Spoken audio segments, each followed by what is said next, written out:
¿Qué tal, amigo de Contracara de UPC TV? ¿Cómo están? ¿Qué tal, Francesco? ¿Todo bien? ¿Tú, Manuel?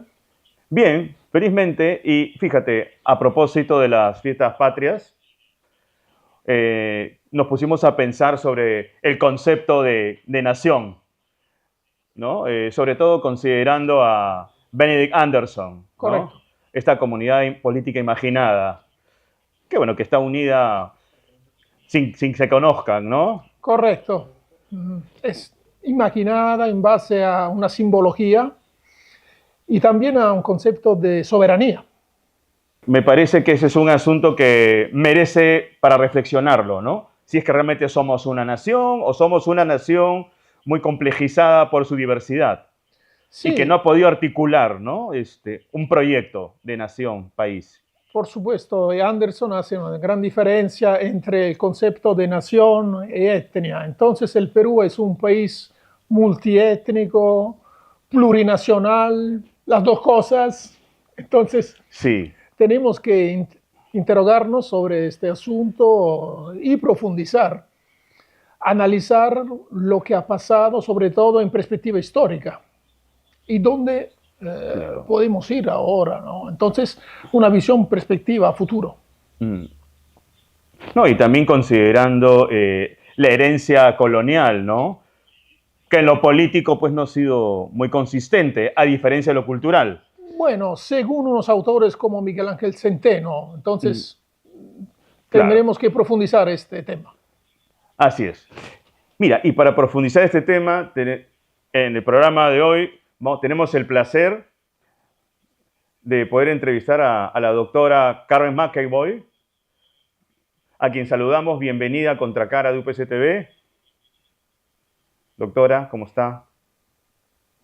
Muchísimas gracias, Contracara, muchísimas gracias a la UPC por esta oportunidad de conversar justamente después de las fiestas patrias, ¿no? Sobre no solamente la fundación de la República Peruana, diría yo, sino de de sus dificultades para institucionalizarse, ¿no? Que yo creo que ese es, y para incluir. Yo creo que esos son los dos problemas fundamentales que estamos confrontando en la actualidad.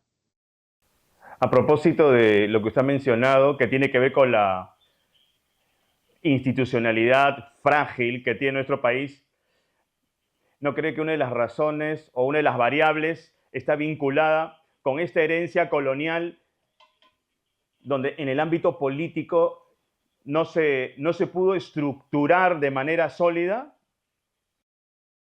Yo creo que no. Yo creo que hemos utilizado una suerte de explicación, llevándolo todo al tema colonial, que es cierto, digamos, una colonia, un virreinato marca políticamente a una república, ¿no? Y se ve el caso clarísimo de Chile, que fue capitanía y que tuvo mayor facilidad para poder construir un proyecto propio, ¿no? En el caso nuestro, ser corazón de un virreinato un poco que demora el proceso, pero yo creo que más bien las bases están en la guerra revolucionaria. Las bases están en la independencia, cómo se pelea la independencia, ¿no? Y la independencia del Perú es la más difícil porque nunca los españoles iban a ceder ese territorio, ¿no? Entonces, las posibilidades de una negociación, como lo pretendió hacer San Martín en la conferencia de Punchauca, abortan. No pueden esos generales regresar donde el rey y decirle que han cedido pues el imperio, ¿no? El imperio aparte con unos recursos mineros que eran en comparación con el resto de la región eran superlativos, ¿no? Entonces yo creo que ahí el tema de la guerra define, ¿no? Y yo creo que ahí Centeno, Miguel Ángel Centeno, que un poco sigue la teoría de Tilly, ¿no? De cuál es esta suerte de contrapunto entre la guerra y la construcción del Estado. En el caso del Perú es la guerra en detrimento del Estado.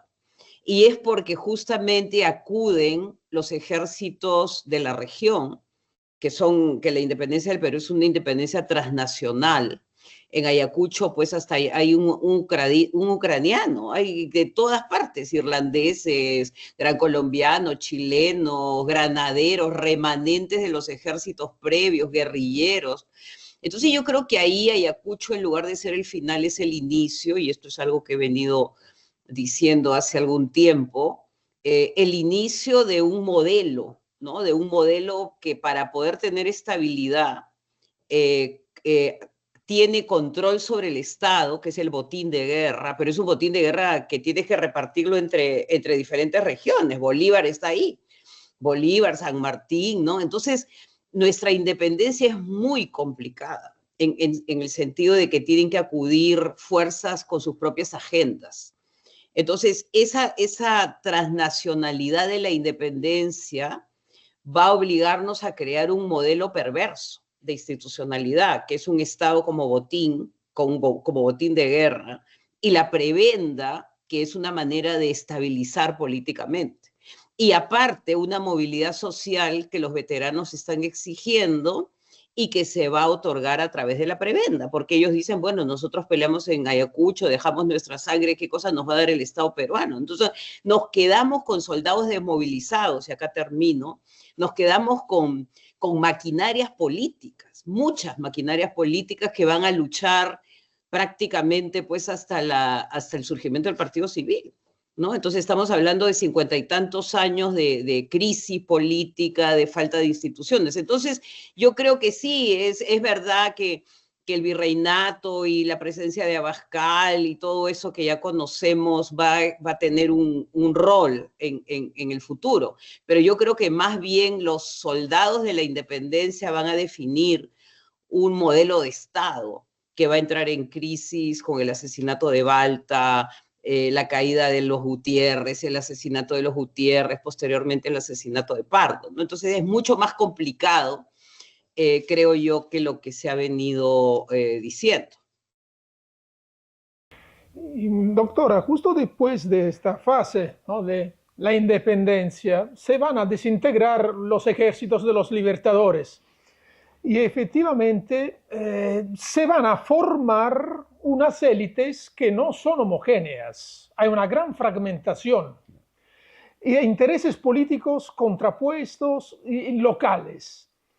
Según usted, esta fragmentación en las élites, que no ha favorecido el desarrollo de un proyecto político coherente, ¿sigue siendo algo relevante hasta la fecha?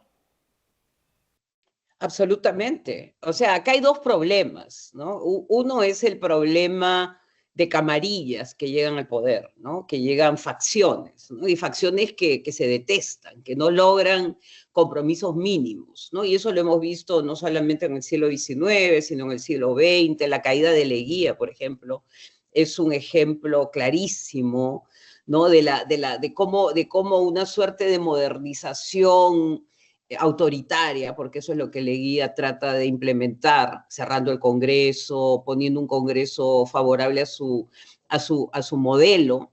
La caída de Leguía, pues es un ajuste de cuentas contra Leguía, ¿no? Entonces, no solamente que Leguía termina preso, primero en el panóptico, después pasa al hospital, donde muere de 38 kilos.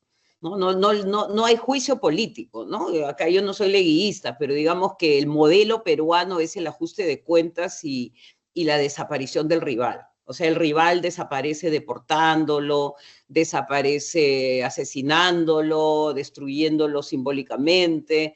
Entonces yo creo que ahí ese es el modelo que se establece, ¿no? Facciones, y facciones que no necesariamente terminan siendo élites tradicionales, ¿no? Porque acá hay un recambio permanente durante el siglo XIX y XX. A personajes como los Gutiérrez, por ejemplo, que eran arrieros en Majes, terminan siendo la Guardia Pretoriana de Balta, que después lo asesina, ¿no? Entonces se da una democratización, una suerte de democratización vía la entrada al Estado, ¿no? Y el Estado, pues ahí se corta, se divide, ¿no? Y se reparte, que es lo que estamos viviendo en la actualidad. Son pactos para poder repartir el Estado. Eso por un lado, ¿no?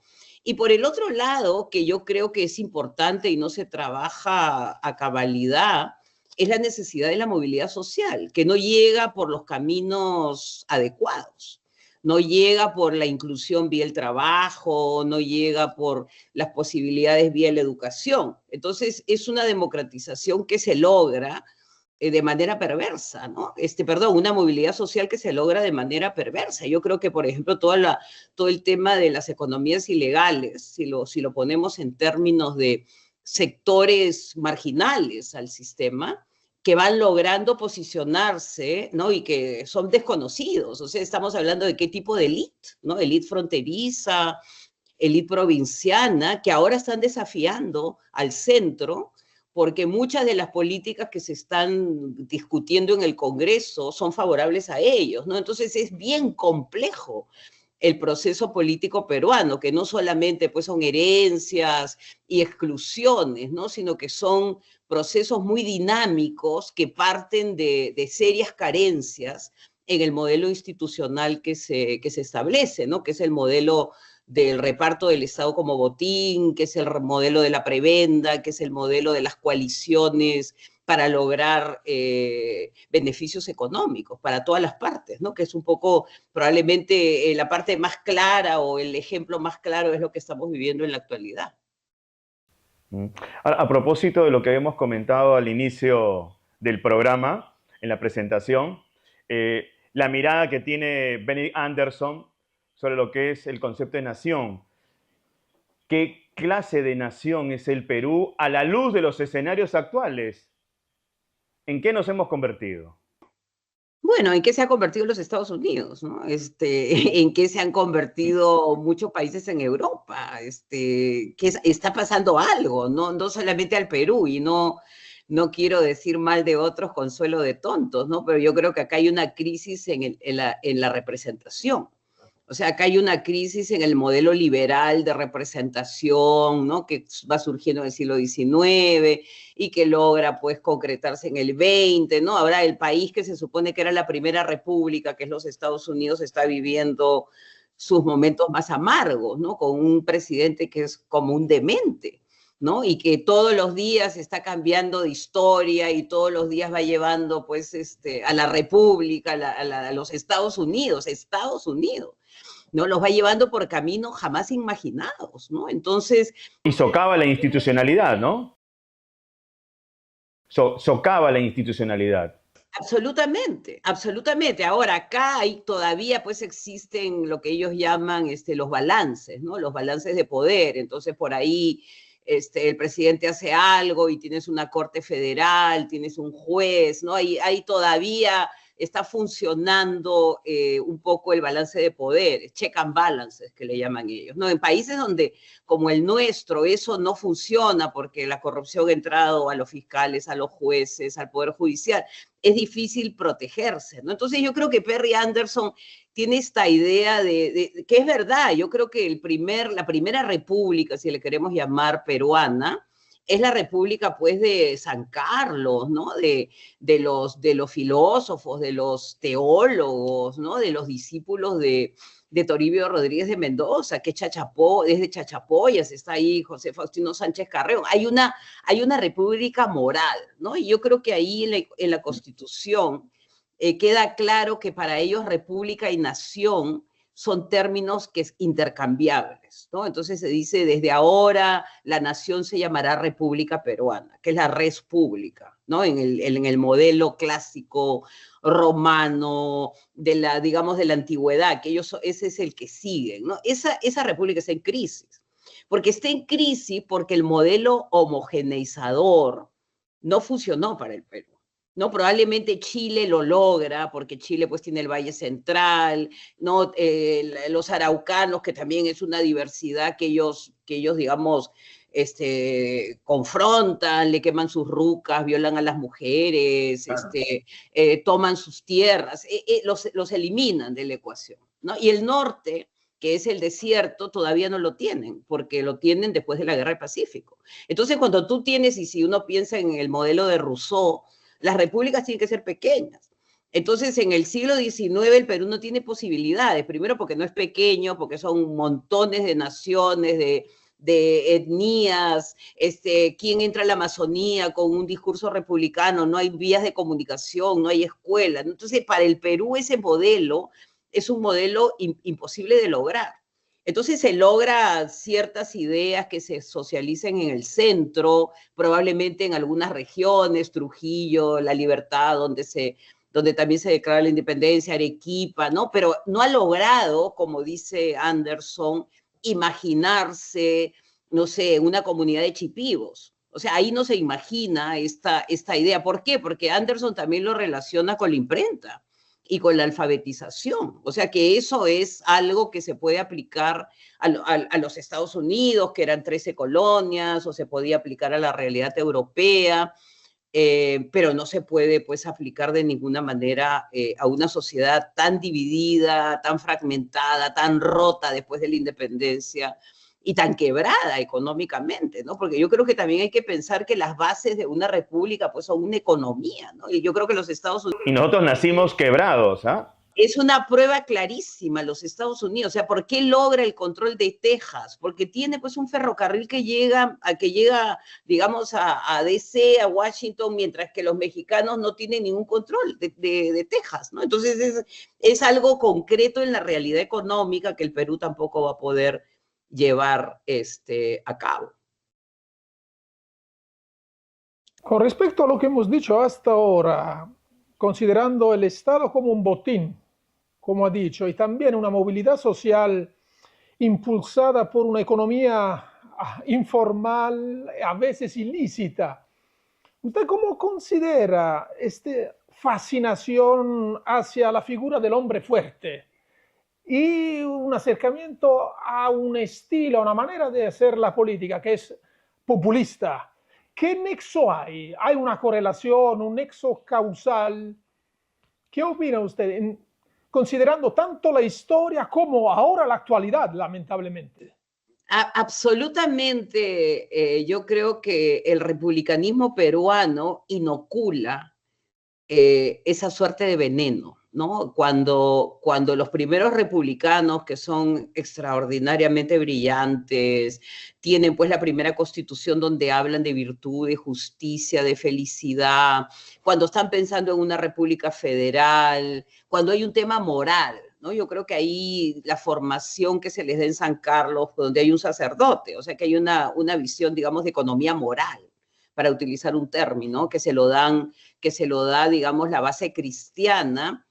Cuando ocurre lo que ocurre, que es los españoles no se quieren ir, o sea, se van a la sierra y ahí se instalan y viven de las minas y se llevan pues su imprenta y el virrey se va y hace otro gobierno en el Cusco, ¿no? Entonces, ¿qué cosa pasa con la República del Perú? Se justifica la llegada de Bolívar como dictador, ¿no? Entonces es una república la romana, es el tema de que hay un dictador necesario, que hay ciertos momentos en que la república pues se está autodestruyendo y hay que llamar al dictador, ¿no? Hay que llamar al caudillo.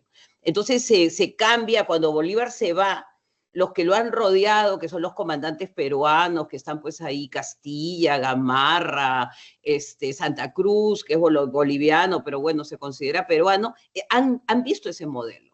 No, entonces es un modelo que funciona porque es el hombre necesario, es la fuerza ante el caos. Entonces se justifica, ¿no? Nosotros tenemos una justificación, hay una justificación histórica, ¿no? Y la justificación histórica es qué hacemos ante el caos. ¿Qué hacemos ante el caos? Y es real el caos, porque los sargentos, los cabos, todos estaban haciendo revoluciones. O sea, todos estaban armando un modelo de conspiración permanente que ponían al Estado en jaque, ¿no? Entonces necesitas a alguien que primero a través de la fuerza de las armas y digamos su capacidad militar pueda ir domesticando o controlando, y cuando llegue el guano ya pues comienzas a repartir, ¿no? Yo creo que la llegada del guano nos lleva a otro nivel de la política, en lo que se ha hecho a nivel pequeño, se masifica y se vuelve una política nacional, que es una política del don y del contradón, que sería una suerte de populismo inicial, ¿no? Donde la figura carismática de estos caudillos que son mestizos. Castilla es mestizo, Gamarra es mestizo, vienen de las provincias y tienen un lenguaje popular, ¿no? Y tienen el guano al costado, ¿no? Entonces ellos con eso van a poner en funcionamiento lo que se llamaría pues la formación del primer Estado peruano en forma, ¿no? Que va a tener constitución, que va a tener, bueno, ya tenía, pero con ellos un poco que ya se organizan los ministerios y se organizan las contribuciones, pero de esa manera, aparte es algo importante y acá termino, se territorializa el Perú en medio de la guerra de caudillos, lo que significa que si tú estás con el caudillo adecuado, vas a pasar de provincia a departamento, y si no estás, de departamento a distrito, ¿no? Entonces se va territorializando en la guerra, lo que va a crear un problema difícil de confrontar, como ha sido la regionalización que tuvimos en tiempos de Toledo, me parece, ¿no? Que no son pensadas, sino que son como parte de una política de negociación, ¿no? Y al final tienes los resultados que tenemos en la actualidad, que la corrupción se masifica, o sea, la corrupción llega pues a niveles nunca antes vistos, incluso en los niveles municipales, ¿no? Ahora, los países que han podido desarrollarse en distintos ámbitos lo han hecho porque han podido conciliar un proyecto país. Y me voy a referir, por ejemplo, a la región, para no referenciar ni a ningún país europeo o Estados Unidos. Por ejemplo, Argentina tuvo la capacidad, a través de Sarmiento, de llevar a cabo un proyecto nación desde la educación, que atravesó toda la sociedad argentina y se convirtieron en los cimientos para la construcción de una gran clase media. ¿Qué nos ha impedido a nosotros poder llevar a cabo un proyecto nación desde nuestra clase política? ¿Qué pasa con esta clase política del siglo XX y también siglo XXI, que no puede llevar a cabo algo similar? Bueno, el que intenta hacer el proyecto nacional en el Perú es Manuel Pardo y lo asesinan. Es bien sintomático, ¿no? ¿Y dónde lo asesinan? En la puerta del Congreso. ¿Y por qué lo asesinan? Su guardia, un sargento de su guardia, él era presidente del Senado, había sido presidente de la República y lo asesinan. ¿Por qué? Porque se estaba discutiendo una ley para poder reducir los contingentes del ejército, ¿no? Que la única manera que veían los civiles de poder hacer este proyecto, los gastos, en términos de la presencia del Estado, ¿no? Entonces yo creo que, no sé qué ha pasado acá. Yo creo que en el Perú el proyecto sí existió. El proyecto, que yo tengo un libro sobre ese proyecto, ¿no? El proyecto justamente es arrancharles a los militares el poder después de 50 años. O sea, el Partido Civil llega al poder en 1872, ¿no? Y llega al poder porque lo ayuda la tecnología, lo ayudan los ferrocarriles, el telégrafo, hace una campaña a nivel nacional. Y se estaban dando estos focos económicos a los que tú te refieres, ¿no? Porque ¿quién es su primer vicepresidente? Un lanero de Puno. ¿Quién es su segundo vicepresidente? Un industrial del Cusco, Garmendia, que ha armado pues una pequeña industria de textil, ¿no? Entonces se están dando las alianzas con los sectores económicos. Pero ¿qué viene? Pues ¿qué viene? Viene la crisis del modelo guanero, viene la crisis del 73, que es la crisis del capitalismo, ¿no? Que la tiene que enfrentar Pardo y que se declara en falencia fiscal. El Estado peruano se declara quebrado, ¿no? Entonces, el modelo aparece tarde, ¿no? Mientras que el modelo de Sarmiento aparece a mitad de siglo, cuando se derrota a Rosas en Caseros, ¿no? Y ahí se da pues una nueva alianza, y aparece Sarmiento y todos los que han estado fuera, ¿no? Porque hay que recordar que Rosas los deporta a todos. Entonces ahí están ellos pensando un modelo de país, no solamente con educación, sino con inmigración, ¿no? Que es el modelo de Alberdi, ¿no? Que es poblar, es poblar a la Argentina, y es ahí donde llegan inmigrantes italianos, irlandeses, ¿no? Entonces yo creo que el modelo argentino es diferente porque mientras que la economía, digamos, que había mantenido al rosismo era la exportación de carne, ¿no? El modelo que había mantenido al Perú, que es algo que se sostiene en el tiempo, tú puedes seguir exportando carne en este momento, yo creo que Argentina lo sigue haciendo. La economía peruana se basaba en el guano, y cuando el guano ya no es importante para los mercados internacionales, se acabó como recurso, ¿no? Entonces ahí hay un colapso económico y entran los civiles para tratar de diversificar la economía, que es lo que logran de alguna manera para tener una institucionalidad, una administración. Se trae a Paradis Foderé para la Escuela de Administradores del Estado en San Marcos. Entonces el proyecto existe, pero el proyecto aborta, primero porque las fuerzas, estas centrífugas y la crisis se lo llevan por delante, y segundo, cuando Pardo está tratando desde el Congreso, digamos, bajar la cantidad de militares y todo lo demás, lo asesinan, y ahí nomás se viene la Guerra del Pacífico. En el 78 muere Pardo, en el noviembre, y en abril Chile nos declara la guerra. ¿Y por qué nos declara la guerra? Porque habíamos nosotros puesto nuestros ojos en el salitre y lo habíamos nacionalizado, porque era la única manera que se podía lograr, pues, estabilizar al Perú mientras se diversificaba, ¿no? Entonces es una conjunción de situaciones que hacen que este proyecto, y después cuando termina la guerra, el Perú queda en manos de caudillos, ¿no? Acuérdate que el Cáceres de la Resistencia es el Cáceres que termina Nicolás de Piero haciéndole pues un movimiento y sacándolo del poder, ¿no? Entonces van ocurriendo fenómenos que van preparando el camino para un siglo XX que también es muy convulsionado. Ha hecho usted unas referencias muy interesantes sobre el sector económico. Por eso quisiera preguntarle esto. Desde la independencia en adelante, la economía más o menos se ha desarrollado alrededor de exportación primaria y también de préstamos internacionales, algo que no ha interesado solo Perú, sino la mayoría de los países latinoamericanos. ¿Por qué no se pudo romper este patrón estructural, sobre todo con referencia a la exportación primaria? Porque ya usted ha hecho referencia a un intento, a un proyecto, ¿no? De un proyecto país, un proyecto de Estado que lamentablemente va fracasando justo por una crisis económica. ¿Por qué durante coyunturas críticas de la economía no se pudo cambiar este modelo?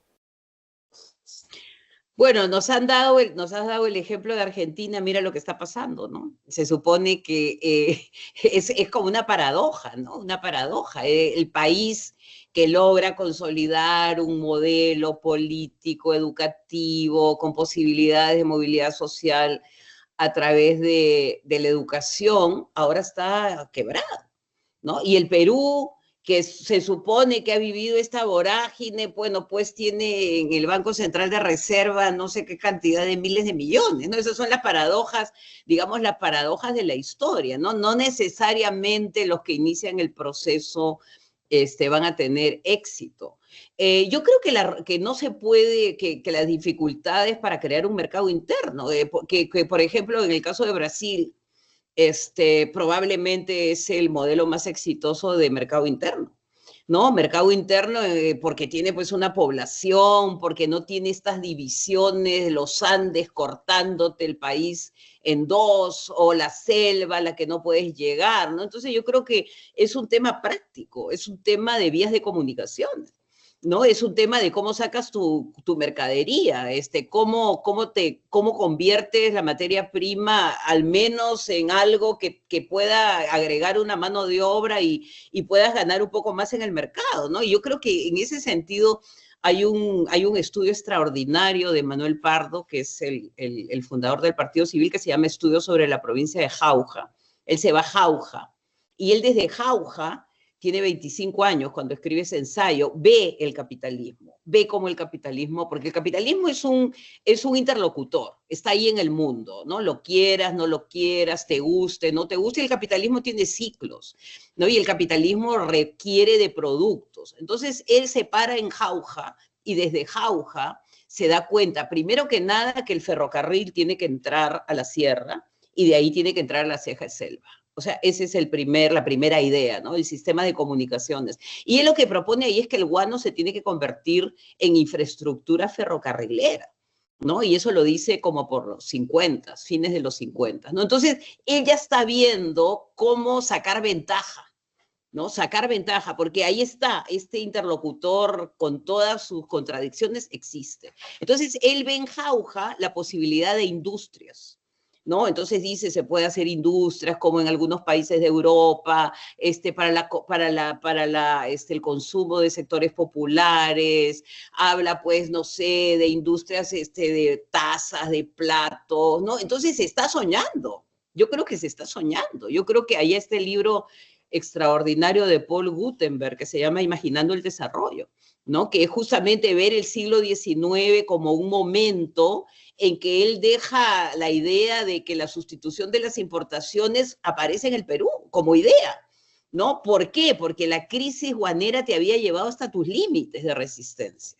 Entonces ahí comienzan a imaginar otro tipo de orden y por eso que los artesanos son seguidores del Partido Civil, porque piensan que con unas leyes que promuevan el consumo, la producción interna, era posible cambiar el modelo, romper este modelo en el que tú solamente provees de materias primas y que estas fluctuaciones en el precio te pueden pues traer abajo a los gobiernos. O sea, si antes te pagaban, no sé, $10 por tu salitre, ahora te pagan 3. Y ahí se acabó, ¿no? Entonces yo creo que sí están pensando, pero las coyunturas mundiales, la situación de institucionalidad frágil, no permite que estos proyectos se consoliden.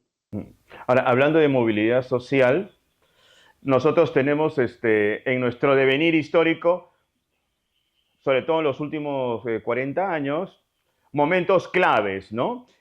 Cuando ha habido crisis, la gente ha salido a las calles. Por ejemplo, el intento de estatización de la banca en el año 87, la marcha de los 4 suyos, ¿no? En la época de Fujimori, en fin, más allá de estar de acuerdo o en desacuerdo, o también las marchas contra Merino. Entonces, en ese sentido, en la actualidad, teniendo una clase política no solamente fragmentada, sino también incapaz y con pocas calidades profesionales y personales, ¿qué resortes faltan para que realmente haya una movilización social fuerte y tenga una respuesta frente a esta clase política tan inoperante y, sí, podríamos decir también hasta corrupta? Sobre todo con miras a las elecciones del próximo año. Claro, la política de la calle, que se llamaría, digamos, la política de la calle, no surge en el siglo XX. La política de la calle, por ejemplo, es causante de la caída de Monteagudo, ¿no? Entonces, cuando llegan los granaderos y establece San Martín el protectorado y hay toda esta idea de una monarquía constitucional, él tiene pues a este segundo, que es su ministro, que sería pues una suerte de ministro, el superministro, ¿no? Del Interior, un gran, habilísimo profesional de la política, ¿no? Que es de Tucumán, y hace toda la revolución. O sea, él está en el vórtex de la revolución. Y llega al Perú y trata pues de utilizar todas sus habilidades políticas para imponer un modelo de monarquía constitucional. Y los peruanos no quieren, él subestima a esta élite de la que estamos hablando de San Carlos, que ha sido pues socializada en la idea de la república. Entonces ahí le contestan, seríamos excelentes vasallos, pero nunca ciudadanos, ¿no? Entonces ahí se produce pues esta revuelta el 25 de julio de 1822 y los deportan. Los suben en un barco y se va, ¿no? Entonces yo creo que ahí está la política de la calle a la que tú te refieres. Y han habido pues movilizaciones en los 30 del siglo XIX, en los 50 y a lo largo de toda la historia. ¿Qué está pasando ahora? Que ese modelo que es nuestro, no es un modelo que, digamos, se crea en el Perú, en los centros, digamos, urbanos, no está funcionando. Primero por la desafección. O sea, yo creo que hay desafección de la política alrededor del mundo. Las personas, los ciudadanos y ciudadanas han decidido que ellos se meten en su casa y se preocupan del bienestar de su familia. Y que el resto realmente ya no es, porque ya sienten que no tienen ningún poder sobre estas maquinarias mafiosas, perversas, estas coaliciones que funcionan con un poder pues económico que no las puedes detener, ¿no? Entonces, yo creo que es decisión de personas que dicen esto ya no da para más. Han habido aparte pues muertes.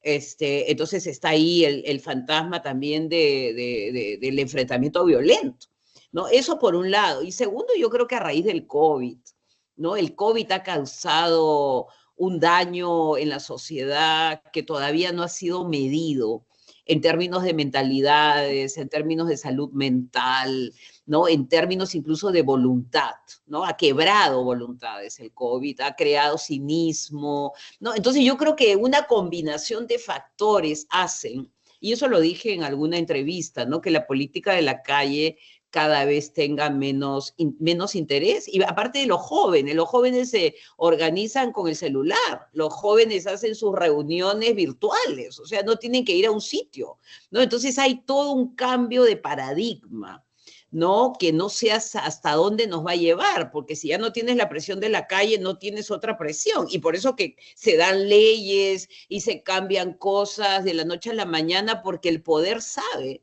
que nadie lo va a desafiar, ¿no? Y eso es un poco la tragedia, ¿no? Solo una repregunta. Una repregunta en relación a lo que está comentando. Haciendo un ejercicio predictivo, ¿no?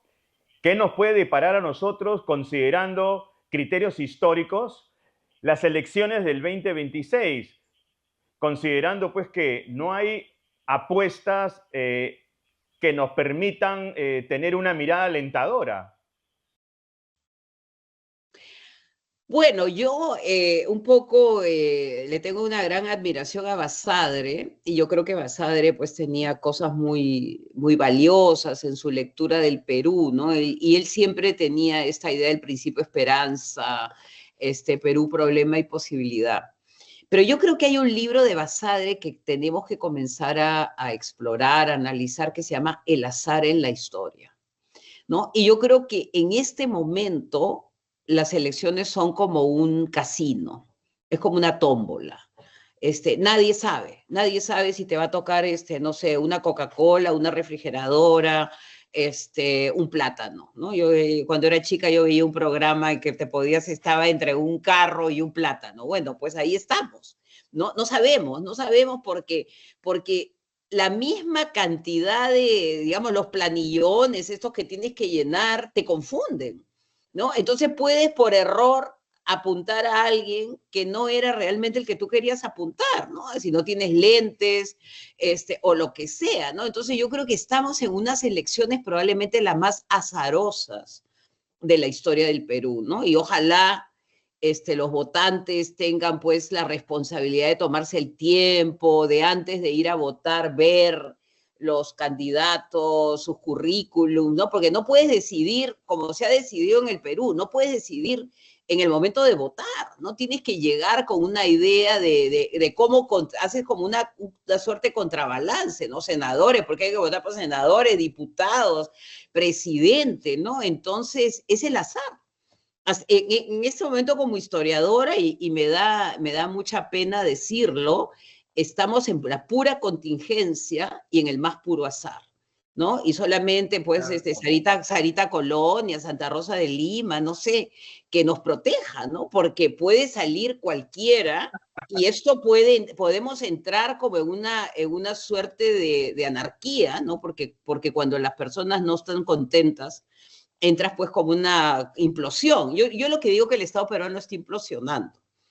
Entonces, en esta implosión en cámara lenta, podría ser que el punto climático sean esas elecciones. Ojalá que no sea así. Bueno, yo quisiera acotar la penúltima pregunta que ha hecho Manuel, considerando el divorcio entre los peruanos y la política que se ha dado en la actualidad. ¿cuál debería ser el rol de los jóvenes? Que a veces desconocen también la historia, lamentablemente. Sí, exactamente, porque estamos con una juventud que ha sido socializada en la tecnología, ¿no? Entonces, es otro mundo, ¿no? Yo acabo de publicar un libro que se llama En el umbral de lo desconocido y estamos en un tránsito. O sea, la humanidad está viviendo un tránsito, ¿no? Porque así como están pasando cosas terribles, pues está este telescopio, ¿no? Este web que está recorriendo el universo y nos está llevando las estrellas de millones de millones. Entonces, están pasando cosas increíbles, la curación contra el cáncer, entonces, están pasando, y yo recuerdo mucho el tránsito este de la Edad Media a la moderna, ¿no? Es un tránsito que está lleno de guerras, de plagas, pero se está descubriendo otro continente, ¿no? Están haciéndose expresiones maravillosas como el Renacimiento, ¿no? Entonces, es este mundo caótico, pero que al mismo tiempo está mostrando las potencialidades. Entonces, a los jóvenes, pues yo les diría que presten atención a la política, que presten atención a la historia, que lean, que se informen, y que sientan de que su futuro depende, ¿no? Porque uno cuando deposita el poder por 4 años o 5 años, es una decisión de vida o muerte, porque no puedes cambiar, o sea, no puedes cambiar de opinión a la mitad, que es lo que nos pasa a nosotros, ¿no? Nosotros queremos elegir y después, no, ya no me gusta, que se va. No, esto es algo en serio, ¿no? Y por otro lado, yo recomendaría la participación de los jóvenes en los gobiernos municipales, ¿no? Yo creo que ahí, en ese pequeño espacio del distrito, de la municipalidad, también se toman decisiones importantes. Mira lo que está pasando en Miraflores. O sea, un alcalde que decide que quiere un puente, que rompe una calle, y nadie lo puede controlar. Entonces yo creo que ahí, haciendo política distrital, municipal, puedes empezar tu entrenamiento para una política regional o nacional, ¿no? Entonces, que se involucren en la política de su distrito, que básicamente es decidir si tumban 4 árboles o un puente lo convierten en cemento, que pueden ser cosas triviales, pero que en el fondo son la vida cotidiana y el bienestar diario de una ciudadanía, ¿no? Entonces, que regresen a la política de su barrio, de su distrito, y que mientras tanto se vayan informando de lo que va ocurriendo en el mundo, porque no solamente pues lo que ocurre en el Perú, hay que pensar los grandes cambios, como por ejemplo la inteligencia artificial, lo que van a determinar incluso otro tipo de empleo, que muchas ha salido Microsoft una lista de los empleos que están en peligro. Bueno, el segundo es el mío, historiadores. Parece que salimos del mercado. Entonces también estar al tanto de que los grandes cambios tecnológicos van a tener un impacto y necesitamos personas inteligentes que nos puedan guiar, ¿no? En este tránsito tan difícil que es el que se viene y que justo coincide con un cambio de gobierno. Doctora McEvoy, le agradecemos mucho su presencia aquí en Contracara de UPC TV. Y somos conscientes, pues, que después de esta conversación, que estamos arrojados a la incertidumbre, como diría Nietzsche. Exactamente, un poco este mundo nietzscheano, ¿no? Que ya no está Dios, no existe, ¿no? O de repente existe, pero se ha ido a otro lado, ¿no? Está haciendo otras cosas. Pero yo creo que algo importante, que primero es el tema de la conciencia colectiva, ¿no? Que como en estos momentos de crisis, la conciencia colectiva va determinando que hay que cambiar de rumbo a nivel mundial, ¿no? Porque no puedes permitir que ocurran los crímenes que están pasando en Gaza, ni que se invadan países como Ucrania. O sea, algo está pasando en nuestra humanidad que está, pues, equivocada, que hay que rectificar. Y acá solamente 2 ideas que yo creo que nos pueden servir para cruzar este puente, ¿no? Porque este es un puente que estamos cruzando, pero no sabemos hacia dónde vamos, ¿no? Que es memoria y la palabra, ¿no? Lo que tenemos ahora. Estas conversaciones entre seres humanos, tratando de ver cuáles son los caminos que podemos recorrer en comunidad. Yo creo que acá lo importante también va a ser el trabajo colectivo, ¿no? Que los individuos ya no sirven si no están trabajando en grupo por el bien común, ¿no? Entonces sería memoria, palabra y bien común, como una suerte de conjuro para poder cruzar este puente, pues, que nos está llevando a la dimensión desconocida, ¿no? El Twilight Zone. Y hacerlo con la esperanza de que no somos los primeros que hemos cruzado estos puentes, sino que la humanidad cada cierto tiempo también ha hecho estos recorridos difíciles. Entonces, tener fe en la humanidad a pesar de todos los errores que la humanidad ahora nos está expresando, ¿no? Entonces, muchísimas gracias por el tiempo, por la conversación, y espero pues que esto sea socializado entre los estudiantes, que yo creo que yo soy profesora de universidad, yo creo que son los que en este momento, como alguien dijo, están llevando la antorcha, digamos, para los tiempos que se vienen, que no van a ser fáciles, y que ellos tienen que saber también esa situación. Así que gracias, buenas tardes, y nos vemos en cualquier momento. Muchas gracias y un fuerte abrazo para usted. Muchas gracias. Adiós. Bueno, Francesco, interesante la entrevista con la doctora McEvoy. Hay muchas cosas para reflexionar, sí, ¿no? Bastante. Y sobre todo, yo diría que los jóvenes deberían interesarse más a la historia para entender cómo los procesos políticos se van desarrollando. Y a veces, como ha dicho la doctora, puede terminarse también un caos, ¿no? Impredecible. Pero eso tiene también un origen. Y sería oportuno investigarlo, sobre todo que las chicas, los chicos investiguen. Sí. Y considerar que la humanidad ya ha atravesado momentos de modificación, de cambios difíciles. Por supuesto. Bien, amigos, será pues hasta la próxima semana. Muchas gracias.